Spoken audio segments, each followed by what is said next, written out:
Alright guys, we're making avocado salsa without avocados today. So you got 2 zucchinis, 2 jalapenos, 2 garlic cloves, and 6 to 7 tomatoes.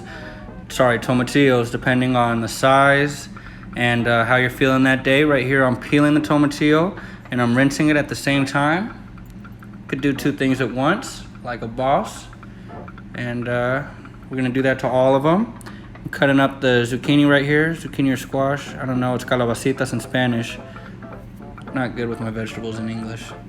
But anyways, cut that bad boy down the middle, uniform, make them half moon so they look cute and they cook at the same time. Look at that, beautiful. All right, I'm proud of myself. Cut the stems off, cut them down the middle. Do not chop them down more than that for this recipe. Look at that. And if you want it not spicy, do 1 jalapeno. If you like it spicy, do 2. And if you're crazy, do 3 to 4 to 5. But I wouldn't recommend doing more than 3. All right, we're gonna put our tomatillos in a pot of water right before it's about to boil with our zucchini, squash, calabacita, whatever it is. There's a little too much water in there. I ended up removing about a cup of water. I didn't take into account how much it would rise. Put a little bit of oil in that bad boy. We're gonna start to cook our jalapenos in the oil. I like to do this, they're quick, but you gotta do it before the tomatillos and squash or zucchini are done cooking. And once it starts to look like that on the outside, it's pretty much done. I'm gonna leave it a few more seconds and then turn it off. And you wanna let that oil cool down. Do not throw the oil out because it is crucial to the operation. You need that and you want it to cool down because it's going in your blender. There's no water in this recipe and you don't want that oil to crack your blender because it's so hot.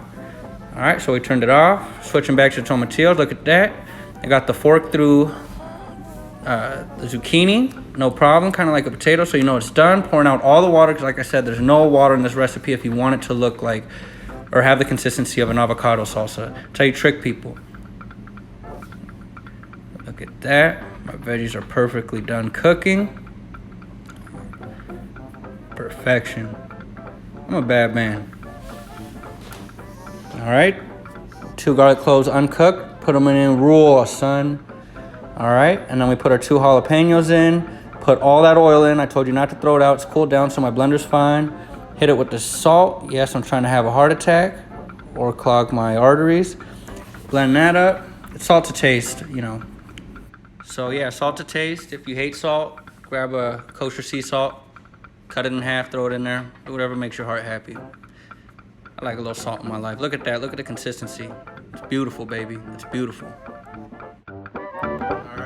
So you just saw how to make an avocado salsa with no avocado, in case you're not trying to break the bank. I know those Haas avocados get pretty expensive, not always in season.